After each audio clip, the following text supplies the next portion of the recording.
Hello, నేను మీ అంజన్ రెడ్డి. ఈరోజు ఉదయం అనంతపురం పట్టణంలో ఇలా పోతూ ఉన్నప్పుడు ఒక దారిలో పోతున్నప్పుడు దాదాపు ఒక 20-30 చెత్త కుప్పలు కనిపించాయి. ఏంది ఇదంతా చెత్తేనా అని నేను ఆగి చూసా. కాదు, ఇది చెత్త కంటే కూడా ఈ చెత్తలో చూస్తే చెత్త కంటే ఎక్కువ ప్లాస్టిక్ ఉంది. ప్లాస్టిక్ వ్యర్థాలే చాలా ఉన్నాయి. రాష్ట్ర ప్రభుత్వం కావచ్చు, కేంద్ర ప్రభుత్వం కానీ స్వచ్ఛ భారత్ మిషన్లో భాగంగా నగరాన్ని పరిశుభ్రంగా 20 రోజుల్లో చేయాలని కలెక్టర్ ఆదేశాల మేరకు నగరం అంతా డ్రైనేజ్ కాలువలు క్లీన్ చేస్తూ ఉన్నారు. క్లీనింగ్ చేసేటప్పుడు చూస్తే నాకు చాలా ఆశ్చర్యానికి చాలా బాధగా కూడా ఉంది. ఏంటి ఇదంతా ప్లాస్టిక్కా?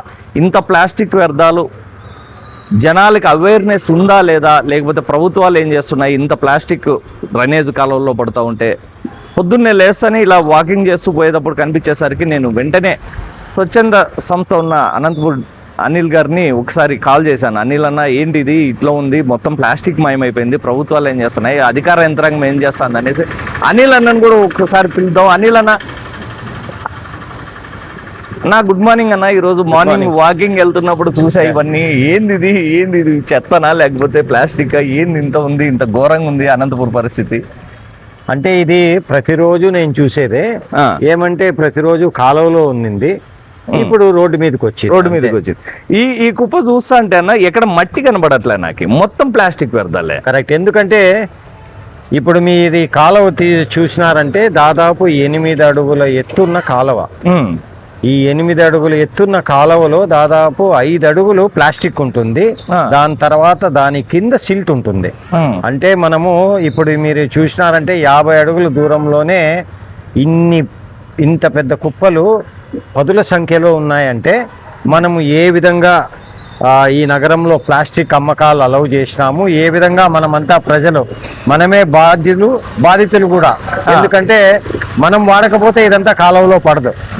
సో వాడినా కనీసము వచ్చినప్పుడు మున్సిపల్ కార్మికులు వచ్చినప్పుడు, లేకపోతే 10 రోజులకు ఒకసారో వారానికి ఒకసారో సంచుల్లో వేసి పెట్టినా బాగుండేది. కానీ మనం అది చేయం, కాలువ దగ్గర ఉంది కాబట్టి వేసేస్తాం.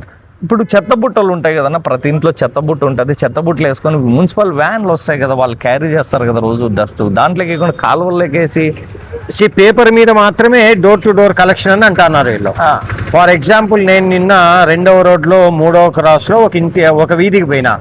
ఆ వీధికి చెత్త సేకరణ బండ్లు వచ్చి చెత్త సేకరణ బండ్లు వచ్చి 12వ రోజు, అంటే 12 రోజులు చెత్త సేకరణ బండి రాకపోతే చిన్న ఇళ్లలో ఎట్లని పెట్టుకుంటారు చెత్త?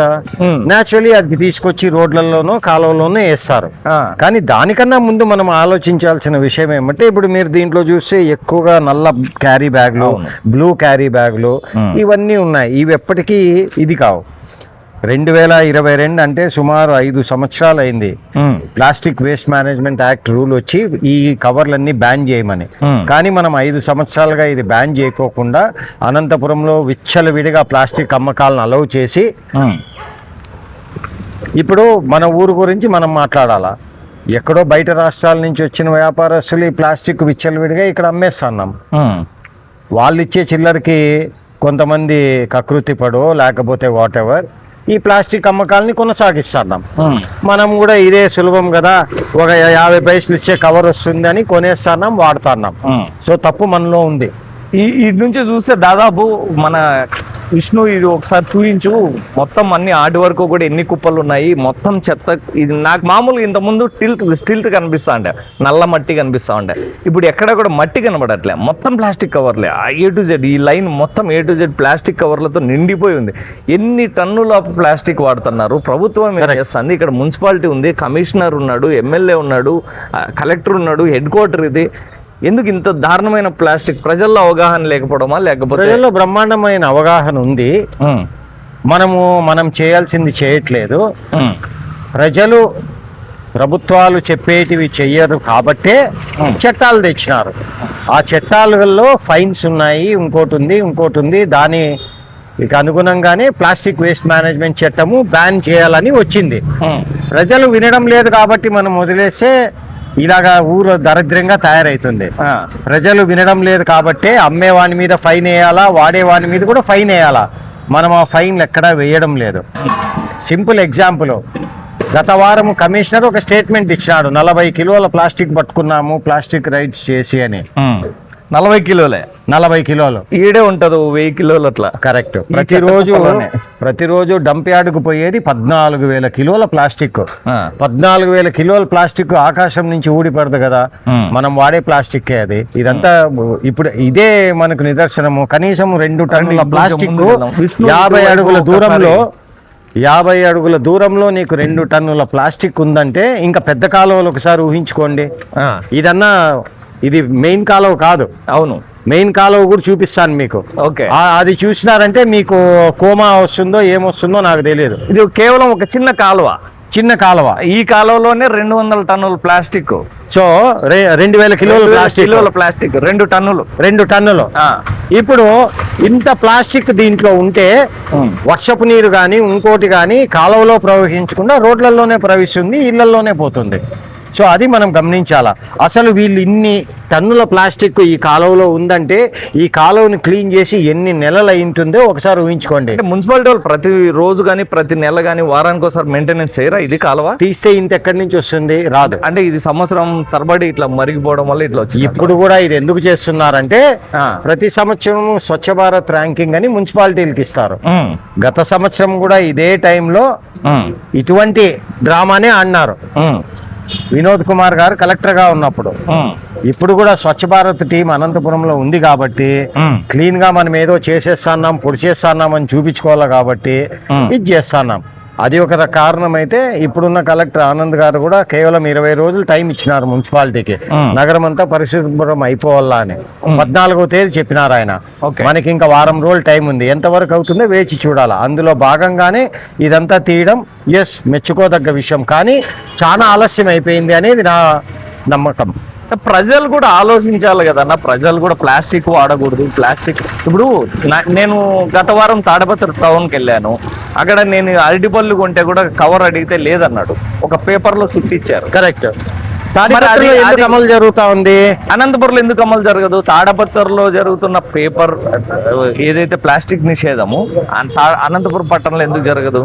తాడిపత్రిలో జేసీ ప్రభాకర్ రెడ్డి అనే ఒక వ్యక్తి ప్లాస్టిక్ మీద పోరాటాన్ని అయితేనేమి స్వచ్ఛతనైతేనేమి ఒక మహాయజ్ఞంలా తీసుకొని గత 25 సంవత్సరాలుగా ఆయన పాటుపడినాడు. సో మరి అనంతపురంకి జేసీ ప్రభాకర్ రెడ్డి లాంటి ఆయన దొరికే వరకు ఈ నరకం మనం అనుభవించక తప్పదు. కానీ ప్రజలు ఫస్ట్ మనకు బుద్ధి ఉంటే, మనకి ఏమాత్రం బుద్ధి జ్ఞానం ఉంటే ప్లాస్టిక్ వాడితే మనమే కాదు మన పిల్లలకి ఆవులకి అన్నిటికీ హాని జరుగుతుంది అనేది కొంచెమన్నా బుద్ధి ఉంటే తెలుస్తుంది. మరొకటి, మనమంతా ఏమనుకుంటున్నాము, 50 పైసలు ప్లాస్టిక్ కవర్ కొనేసి వాడేసి పడేస్తున్నాను, నేను 10 రూపాయల క్లాత్ బ్యాగ్ కొనడం లేదు అనుకుంటున్నారు. కానీ మీరందరూ కూడా ప్లాస్టిక్ వాడే ప్రతి ఒక్కరూ అనంతపురంలో వాడని ప్రతి ఒక్కరు కూడా దీనివల్ల మీరు యాక్చువల్గా 20 రూపాయలు ఖర్చు పెడుతున్నారు. ఏ విధంగా అంటే మీరు ప్లాస్టిక్ కొంటారు, ప్లాస్టిక్ కొన్నప్పుడు రైడ్లు చేయాలా, రైడ్లు చేయడం లేదు కాబట్టి అది ఫైన్లు వేయడం లేదు కాబట్టి అది చట్టాలకి వ్యతిరేకంగా పోతున్నాం కాబట్టి ఫైన్లు వసూలు కావు. దాని తర్వాత ఏమవుతుంది, ఈ ప్లాస్టిక్ అంతా ఈ విధంగా కాలువల్లోకి దాంట్లోకి పడినప్పుడు దీన్నంతా క్లీన్ చేయడానికి ప్రభుత్వం డబ్బు ఖర్చు పెడుతుంది. అనంతపురం మున్సిపల్ కార్పొరేషన్ డబ్బు ఖర్చు పెట్టాలి. ఆ డబ్బు ఎవరిది? మనం కట్టే పన్నులు, ప్రజలది. దాని తర్వాత ఏమవుతుంది, ఇప్పుడు ఇది ఎత్తేసిందంతా ఎక్కడ పోతుంది? డంప్ యార్డుకు పోతుంది. డంప్ యార్డుకు పోయినాక ఆడ ప్రాసెస్ అవుతుంది. ప్రాసెస్ అయ్యేదానికి గత సంవత్సరం 23 కోట్లు, గత ప్రభుత్వంలో 23 కోట్లు, ఈ ప్రభుత్వంలో మరో 20 కోట్లు ఖర్చు పెడతాను. అదంతా ఎవరిది అంటే దాదాపు 43 కోట్ల రూపాయలు 2.5 లక్ష జనాభా ఉన్న నగరంలో మనం ఖర్చు పెడతాం. అంటే సగటున ఒక మనిషి మీద ఎంత పడిందో మీరు క్యాల్కులేట్ చేసుకోండి. ఎన్ని క్లాత్ బ్యాగ్స్ కొనొచ్చా డబ్బులతో? ఈ మధ్య కాలంలో మీరు దాదాపు 10,000 15,000 బ్యాగులు కూడా పంచినారు. ఏం క్లాత్ బ్యాగ్స్ పంచారు ప్రజల్లో అవగాహన తీసుకురావడానికి. కరెక్ట్. 15,000 బ్యాగుల్లో కనీసం 1000 బ్యాగులన్నా క్యారీ చేస్తున్నారని మీరు ఫీల్ అవుతున్నారా? 15,000 బ్యాగులు కాదు, మేము ఇప్పటి వరకు గత 5 సంవత్సరాల్లో పంచింది 2 లక్షల బ్యాగులు. 2 లక్షల క్యాన్వాస్ సంచులు, చీర సంచులు పంచినాం. మరి వాడుతున్నారా? వాడట్లేదు. ఇది ఏ విధంగా అయిపోయిందంటే మా సొంత డబ్బు ఖర్చు పెట్టుకొని మేము సంచులు కుట్టిస్తా ఉంటే బొక్క ఉన్న బకెట్కు నీళ్లు పోసినట్లు అయిపోయింది.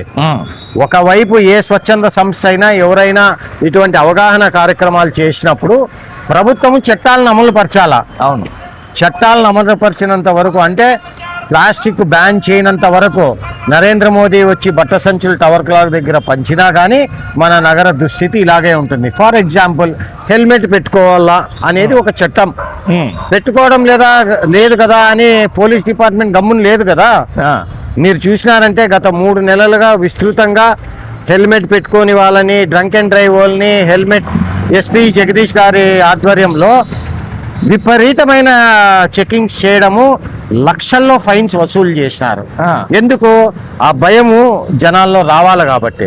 అదేవిధంగా ప్లాస్టిక్ మీద కూడా మీరు చేయగలిగితే కేవలం అవగాహన ఒక్కటి సరిపోదు, భయం క్రియేట్ చేసి ఇది వాడితే మీకు ఇంత ఫైన్ వేస్తామని చెప్పి, అదేవిధంగా అమ్మే వాళ్ళకి చట్టాల్లో ఏవైతే ఉన్నాయో ఆ ఫైన్స్ వేస్తే తప్ప ఈ ఊరు మారదు. సింపుల్ ఎగ్జాంపుల్, ఈరోజు మనం ఏమన్నా ఇప్పుడు మీరు ఈ వీడియో పెట్టిన వెంటనే ఏమవుతుందంటే కమిషనరో ఎంహెచ్ఓనో కొంతమందో కలిసి ఒక 4-5 అంగళ్ళు పోయి రైడ్ చేసినట్లు ఫోటోలు వీడియోలు పెట్టేస్తారు. కానీ వీళ్ళు వసూలు చేసే ఫైన్స్ ఎంత? 500-1000 రూపాయలు. ఏ చట్టంలో ఉంది ఫైన్స్? ఏ చట్టంలోనూ లేదు. జూలై 2025 నుంచి ఫైన్స్ అన్నీ మారిపోయినాయి. ప్లాస్టిక్ అమ్మేవానికి మినిమం ఫైన్ 50,000 రూపాయలు. మీరు ఏ ఒక్కరికి కూడా 50,000 ఫైన్ వేసిన దాఖలాలు లేవు. 1వ తప్పుకి 50,000, 2వ తప్పుకి 1,00,000, 3వ తప్పుకి ట్రేడ్ లైసెన్స్ క్యాన్సిల్ చేయాల. గత 5 సంవత్సరాల్లో ఒక్క ట్రేడ్ లైసెన్స్ కూడా ఈ మున్సిపాలిటీ క్యాన్సిల్ చేయలేదంటే సిగ్గుచేటు. వీళ్ళు ఏమాత్రము plastic waste management act, supreme court directives అమలు పరిచినారనేది అర్థమవుతుంది. మరొక విషయం, ఈ గత 5 ఏళ్లలో ఈ చట్టం వచ్చిన తర్వాత 5 మంది ఐఏఎస్ ఆఫీసర్లు ఈ నగరంలో మారినారు. కమిషనర్లు కావచ్చు, ఇంకోటి కావచ్చు. ఈ 5 మంది ఐఏఎస్ ఆఫీసర్లు కూడా ఈ చట్టాన్ని అమలు పరచకపోవడం నిజంగా శోచనీయం, సిగ్గుచేటు. ఎందుకంటే ఒక ఐఏఎస్ అధికారి అనుకుంటే దీన్ని అంతా క్లీన్ చేసేయడం ఒక 1 వీక్ టైం, కానీ మనం సీరియస్గా తీసుకోలేదు. ప్రతిదీ మనము 100 కిలోమీటర్ల దూరంలో ఉండే తాడిపత్రిని ఎగ్జాంపుల్గా తీసుకుంటున్నాం. అక్కడ జరిగేది ఇక్కడ ఎందుకు జరగదు? ఇక్కడ జరుగుతుంది. కానీ మనము దానికి చిత్తశుద్ధి లోపం, విపరీతంగా సరేరే ఎవడేమైపోతే ఏమి, నాకు వస్తే చాలు, నాకేంది అనే దీంట్లో ఉన్నాం. అందుకే ఈరోజు ఈ విధంగా టన్నుల కొద్ది ప్లాస్టిక్ ఈ అంగళ్ళ ముందంతా వీళ్ళు ఇవంతా వేసేసి వాళ్ళు వ్యాపారాలు ఎట్లు చేసుకుంటారు. ఇప్పుడు వర్షం వచ్చింది, ఇది ఆరంది, దీన్ని ఎత్తేదానికి లేదు. ఇది డ్రై అవ్వడానికి ఇంకొక 2 రోజులు పడుతుంది. ఇక చూడండి, బయోమెడికల్ వేస్ట్ అంటే సిరెంజెస్. విష్ణు ఒకసారి ఇది చూపించు ఒకసారి. మీరు చూడండి, బయోమెడికల్ వేస్ట్తో సహా కాలంలో వేస్తున్నారు. ఏమన్నా అంటే బయోమెడికల్ వేస్ట్ అంతా యాడో ప్రాసెసింగ్ కి పోతా ఉంది అంటారు. ఇంజెక్షన్ నీడిల్స్ ఉన్నాయి, అట్లే ఇంజెక్షన్ నీడిల్స్ అంతా ఆ విధంగా ఉంటే మీరు కూడా ఆలోచించాలి. ఈ సఫాయి కార్మికులు వాళ్ళు దిగి లోపలికి దిగి క్లీన్ చేస్తున్నారు. వాళ్ళు దిగినప్పుడు కూడా వాళ్ళకి గుచ్చుకున్న వాళ్ళ ఇబ్బందులు కూడా ఉంటాయి కదా. కొంచెమైనా ఆ బుర్ర ఉండాలా.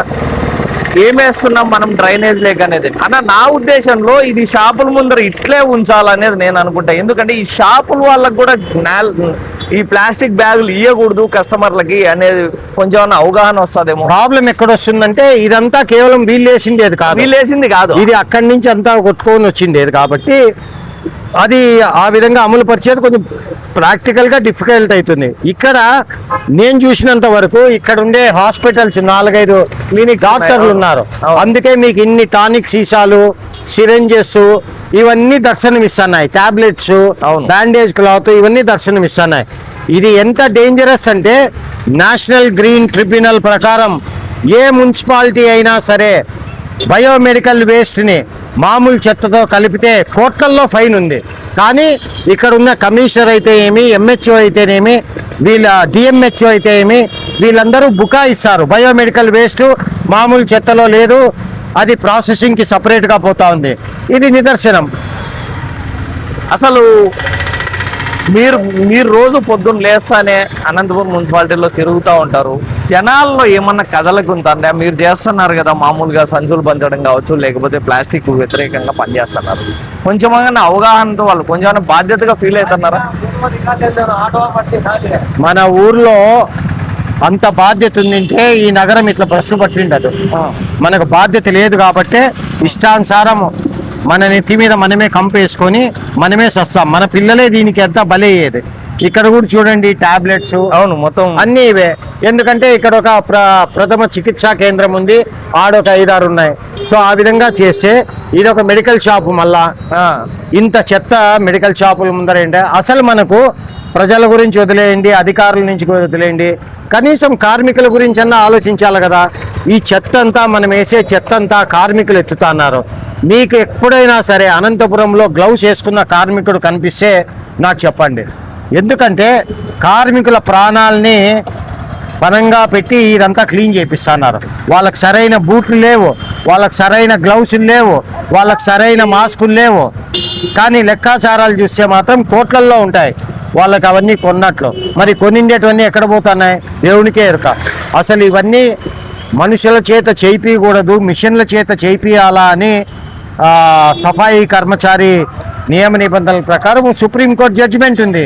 కానీ ఈ రోజు కూడా ఈ 7 అడుగుల లోతున్న కాలంలోకి మనుషులనే దింపుతారు. ఇదంతా మనుషులే తీసారా? కరెక్ట్. ఇదంతా మనుషులు దిగి చేతులతో తీసిండేది. ఇది చాలా ఘోరం. చూసారా, ఇది పాతూరు సర్కిల్. ఇది యాక్చువల్లీ పాతూరు అంటారు. ఈ సున్నప్ గేర్, ఇదేమో సున్నప్ గేరు. ఈ సున్నప్ గేర్ నుంచి ఇటు ధర్మవరం రోడ్డుకి, కలెక్టరేట్కి వెళ్ళే రోడ్డు ఇది. యాక్చువల్లీ ఇటు వెళ్తుంది మొత్తం. నేను జస్ట్ ఒక 50 మీటర్ల దూరంలోనే ఒక 20 కుప్పల దాదాపు 2000 కేజీలు అంటే 2 టన్నుల ప్లాస్టిక్ వ్యర్థాలని మేము ఇక్కడ అబ్జర్వ్ చేసినాము. అంటే ప్రజల్లో అవేర్నెస్ వచ్చేంత వరకు, ప్రజల్లో మార్పు వచ్చేంత వరకు, మనం ప్లాస్టిక్ వాడకూడదు అని వచ్చేంత వరకు ఇది మారదు. ఎందుకు మారదంటే వాడేది మీరు, అమ్ముతున్నది మీరు. పాలకులు కూడా అంతే. కొన్ని వేల టన్నుల ప్లాస్టిక్ అనంతపురంలో అమ్ముతున్నారు. వేరే రాష్ట్రాల నుంచి వచ్చిన వారు ఇక్కడ వచ్చి అదే వ్యాపారం చేస్తున్నారు. మనం చట్టాలు పాలించే పొజిషన్లో ఉన్నప్పుడు, వాళ్ళని కంట్రోల్ చేయగలిగినప్పుడు ఎందుకు కంట్రోల్ చేయట్లేదు? మొత్తం ప్లాస్టిక్ని ఎందుకు నిషేధించట్లేదు? ఫస్ట్ అమ్మేవాడిని పట్టుకోవాలి, అమ్మేవాడిని బ్యాన్ చేయాలి. చట్టాలు ఉన్నాయి. చట్ట ప్రకారం అనిల్ గారు చెప్పినట్లు ఫైన్లు భారీ స్థాయిలో వేయగలిగితే వాళ్ళు కూడా అమ్మడానికి భయపడతారు. మీరు రండి, నేను సీక్రెట్ కెమెరాతో ఒకసారి షూట్ చేసి చూపిస్తా. కమలానగర్లో ఎంత దందా జరుగుతుంది, ఎంత ప్లాస్టిక్ దొరుకుతుంది, మీకు ఏ కవర్ కావాలనే దొరుకుతుంది. మీకు దీంతో సంబంధమే లేదు. ఎవరు అధికారులతో కానీ ఎవరు కానీ వాళ్ళ మీద ఏం చేయలేకపోతున్నారు. రాజస్థాన్ నుంచో, లేకపోతే బీహార్ నుంచో, లేకపోతే ఇంక వేరే రాష్ట్రాల నుంచి వచ్చి ఇక్కడ సెటిల్ అయిన కేవలం ప్లాస్టిక్ వ్యాపారమే కొన్ని 100 కోట్లలో చేస్తున్నారు ఓన్లీ అనంతపురం టౌన్లో. మీరు అన్న చెప్పారు రోజుకి 140 టన్నులు, ఎంత 14 టన్నుల ప్లాస్టిక్ రోజుకు వాడుతున్నారంటే ఇక్కడ. రోజుకు 14 టన్నుల ప్లాస్టిక్ అంటే ఎంత మార్కెట్? దీంట్లో ఎవరు అండదండలు ఉన్నాయి? పొలిటికల్ అండదండలు ఉన్నాయా, లేకపోతే అధికారుల అండదండలు ఉన్నాయి? ఎవరు కమిషన్ల కోసం కకృతి పడుతున్నారు? అనంతపురం ప్రజలారా, మీరే మేల్కోవాలి. మీరే ఈ ప్లాస్టిక్ నిషేధం ఉద్యమంలో మీరు కూడా ముందుంటేనే ఏదైనా ప్రజలతోనే. ఎందుకంటే ఆఖరికి నష్టపోయేది మీరే. మీరు వాడి వేసిన ఈ ప్లాస్టిక్ని మీరు ఒక బ్యాగ్ క్యారీ చేసేదానికి పోయి ప్లాస్టిక్ వాడడం వల్ల మళ్ళీ దాని మూల్యం మీకే చెల్లింపు. అన్న చెప్పినట్టు ఇప్పుడు 43 కోట్లు 2.5 లక్షల మంది మీద ఓన్లీ ప్లాస్టిక్ వ్యర్థాలు కానీ ఇవన్నీ రీసైకిల్ చేయడానికి వాడుతున్నారంటే ఆ డబ్బు ఎవరిది? ప్రజలది కాదా? Thank you.